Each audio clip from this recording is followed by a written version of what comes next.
दोस्तों, भगवान शिव की पूजा में जल अर्पण का अपना एक खास महत्व है। इसे सिर्फ एक धार्मिक क्रिया नहीं, बल्कि आत्मिक शुद्धि और मन की शांति का जरिया माना गया है। लेकिन क्या आपने कभी ये सोचा है कि शिवलिंग पर खड़े होकर जल चढ़ाना ठीक है या नहीं? इस बारे में शिव पुराण में साफ साफ बताया गया है। खुद भगवान शिव ने यह समझाया है कि जल कैसे अर्पित करना चाहिए और इसका हमारे जीवन पर क्या असर पड़ता है। आज की इस प्रेरणादायक कहानी में हम जानेंगे कि जो लोग खड़े होकर शिवलिंग पर जल चढ़ाते हैं, उनके साथ क्या होता है और क्यों ऐसा करना उचित नहीं माना जाता। शिवलिंग पर जल अर्पण केवल एक धार्मिक परंपरा नहीं है, बल्कि यह एक ऐसी पवित्र विधि है जो हमारे जीवन में सकारात्मक ऊर्जा और आत्मिक शुद्धि लाने का माध्यम बनती है। लेकिन जब इसे सही तरीके से नहीं किया जाता, तो इसका प्रभाव भी वैसा ही पड़ता है। इसलिए इसे विधि विधान से करना बेहद जरूरी है। बहुत समय पहले की बात है। एक छोटे से गांव में रघु नाम का एक युवक रहता था। वह भगवान शिव का सच्चा और निष्ठावान भक्त था। हर सोमवार वह बड़ी श्रद्धा से मंदिर जाकर शिवलिंग पर जल चढ़ाता। बचपन से ही उसे सिखाया गया था कि भगवान शिव को जल अर्पित करना बेहद पुण्य का कार्य है और इससे जीवन में शांति और समृद्धि आती है। लेकिन रघु की एक आदत थी। वह हमेशा जल्दी में रहता और जल अर्पण करते समय कभी भी ध्यान नहीं देता कि उसे कैसे करना चाहिए। वह हर बार खड़े खड़े ही शिवलिंग पर जल चढ़ा देता। उसे यह नहीं पता था कि उसका यह तरीका भगवान की पूजा की मर्यादाओं के विपरीत है। एक दिन गांव में एक वृद्ध संत पधारे। वह साधना में लीन, तेजस्वी और अनुभव से परिपूर्ण थे। जब उन्होंने मंदिर में रघु को खड़े खड़े शिवलिंग पर जल चढ़ाते देखा, तो वे उसके पास आए और विनम्रता से बोले, वत्स, तुम इतनी भक्ति से भगवान शिव की पूजा करते हो, यह देखकर हर्ष होता है। लेकिन क्या तुम जानते हो कि जल अर्पण करते समय तुम्हारी मुद्रा भी उतनी ही महत्वपूर्ण होती है? रघु ने थोड़ा झिझकते हुए उत्तर दिया, महाराज, मैं सच्चे मन से पूजा करता हूँ, लेकिन अक्सर समय की कमी के कारण जल्दी जल्दी खड़े खड़े ही जल चढ़ा देता हूँ। क्या इससे कोई अंतर पड़ता है? संत मुस्कुराए, फिर गंभीर होते हुए बोले, वत्स, यह साधारण बात नहीं है। शिवलिंग पर जल अर्पण करना सिर्फ एक परंपरा नहीं, बल्कि एक ऊर्जा संपन्न क्रिया है। शिव पुराण में साफ साफ बताया गया है कि जल अर्पण करते समय श्रद्धा, भावना और सही विधि तीनों आवश्यक हैं। बैठकर या घुटने टेककर जल चढ़ाना नम्रता और समर्पण का प्रतीक होता है। अगर तुम विधि अनुसार पूजा नहीं करोगे, तो उसका संपूर्ण फल नहीं मिलेगा। रघु संत की बात सुनकर चकित रह गया। उसने विनम्र भाव से हाथ जोड़कर कहा, महाराज, कृपया मुझे सही विधि बताइए। मैं सच में नहीं जानता था कि मेरी यह छोटी सी गलती मेरी पूजा को अधूरी बना रही है। संत मुस्कुराकर बोले, वत्स, भगवान शिव सरलता में विश्वास करते हैं, पर विधि का पालन भी उतना ही आवश्यक है। जब तुम बैठकर शिवलिंग पर जल अर्पित करते हो, तो वह केवल एक क्रिया नहीं रह जाती, वह ध्यान, समर्पण और विनम्रता का गहरा प्रतीक बन जाती है।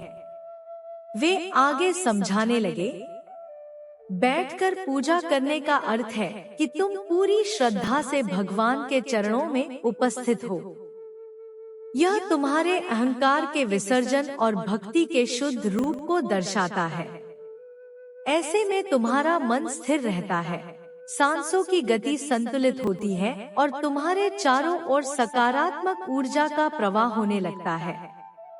यही ऊर्जा तुम्हारी साधना को गहराई देती है और भगवान शिव तुम्हारी भक्ति से प्रसन्न होते हैं। याद रखो, पूजा का सही तरीका न केवल परिणाम बदलता है, बल्कि तुम्हारे भीतर भी एक सुंदर परिवर्तन लाता है। यही साधना की पूर्णता है। संत ने रघु की आंखों में देखते हुए गंभीर स्वर में कहा, वत्स, अगर तुम खड़े होकर जल चढ़ाते हो तो यह तुम्हारी जल्दबाजी और मानसिक असंतुलन का प्रतीक माना जाता है। शिव पुराण में यह स्पष्ट बताया गया है कि पूजा करते समय तुम्हारी मुद्रा मन की स्थिति को दर्शाती है। वे आगे बोले, जब कोई भक्त खड़े खड़े पूजा करता है तो उसमें अधीरता, असावधानी और एक तरह की उतावलापन झलकता है। ऐसा करने से तुम्हारी पूजा की ऊर्जा भी उतनी गहराई तक नहीं पहुंचती और उसका प्रभाव अधूरा रह जाता है। इसलिए भगवान शिव केवल उसी भक्ति से प्रसन्न होते हैं जिसमें संपूर्ण समर्पण, स्थिरता और धैर्य हो। संत ने आगे कहा, रघु, जब भी भगवान शिव को जल अर्पित करो तो सबसे पहले अपने चित्त को शांत कर लो। बैठो, गहरी सांस लो और मन से सभी विकारों को दूर करो। ध्यान रखना, तुम्हारा मुख उत्तर या पूर्व दिशा की ओर होना चाहिए। यह दिशा शुभ मानी जाती है और इससे तुम्हारी पूजा में सकारात्मक ऊर्जा का प्रवाह होता है। और सबसे महत्वपूर्ण बात, जल अर्पण करते समय बार बार ओम नमः शिवाय का जाप करो। यह मंत्र शिव का सबसे पवित्र नाम है जो तुम्हारे मन, शरीर और आत्मा को शुद्ध करता है। इस जाप से भगवान शिव की कृपा अवश्य प्राप्त होती है।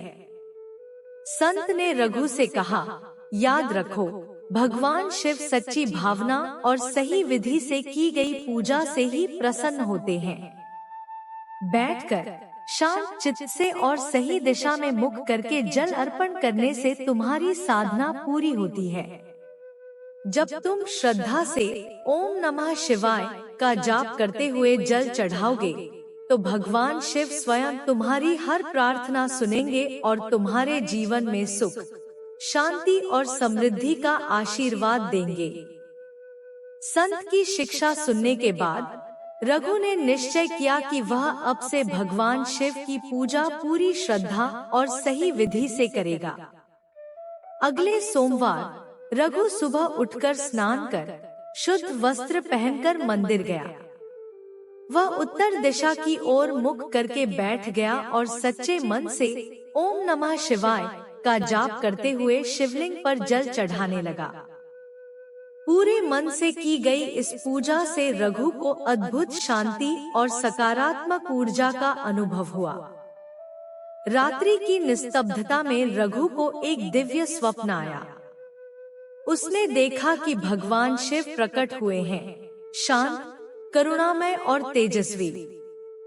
वे मुस्कुराते हुए बोले, वत्स, अब तुमने श्रद्धा और विधि के साथ जो पूजा की है उससे मैं अत्यंत प्रसन्न हूँ। तुम्हारा समर्पण और भक्ति सच्चे भाव से भरी हुई है। तुम्हारे जीवन में अब सुख, समृद्धि और सफलता का मार्ग खुल जाएगा। तुम्हारे संकल्प सिद्ध होंगे और तुम्हारा मन भी स्थिर रहेगा। रघु की आंखें नींद से नहीं, भक्ति से भर आईं। उस दिन के बाद से उसका जीवन ही बदल गया। वह न केवल स्वयं विधि से पूजा करने लगा, बल्कि गांव के लोगों को भी सही तरीकों के बारे में बताने लगा। शिव पुराण में यह बात स्पष्ट रूप से कही गई है, खड़े होकर जल चढ़ाने से पूजा का प्रभाव कम हो जाता है। यह मन की अस्थिरता और अधीरता को दर्शाता है, जिससे भक्ति का फल अधूरा रह जाता है। यह कभी कभी जल्दबाजी या अहंकार का भी प्रतीक माना जाता है। इससे सकारात्मक ऊर्जा का प्रवाह बाधित हो सकता है, जिससे साधना की गहराई कम हो जाती है। इसलिए सच्चे मन से विधिपूर्वक श्रद्धा और धैर्य के साथ की गई पूजा ही भगवान शिव को प्रिय होती है। इस कथा से हमें अत्यंत महत्वपूर्ण शिक्षा मिलती है। ईश्वर की पूजा केवल भावना से नहीं, बल्कि सही विधि से की जाए तो उसका फल कई गुना बढ़ जाता है। बैठकर एकाग्र मन से शांत चित्त के साथ भगवान शिव को जल अर्पित करना न केवल आध्यात्मिक उन्नति का मार्ग है, बल्कि यह हमारे जीवन में संतुलन, ऊर्जा और समृद्धि का प्रवेश द्वार भी बनता है। जल्दबाजी में की गई पूजा अधूरी मानी जाती है और भगवान शिव सच्चे समर्पण, श्रद्धा और नियमों के पालन से ही प्रसन्न होते हैं। यह कथा न केवल हमें एक विधि सिखाती है, बल्कि भक्ति का सही अर्थ भी समझाती है। दोस्तों, भगवान शिव की पूजा में सबसे जरूरी है सच्चा समर्पण, गहरी श्रद्धा और शास्त्रों में बताई गई विधियों का पालन।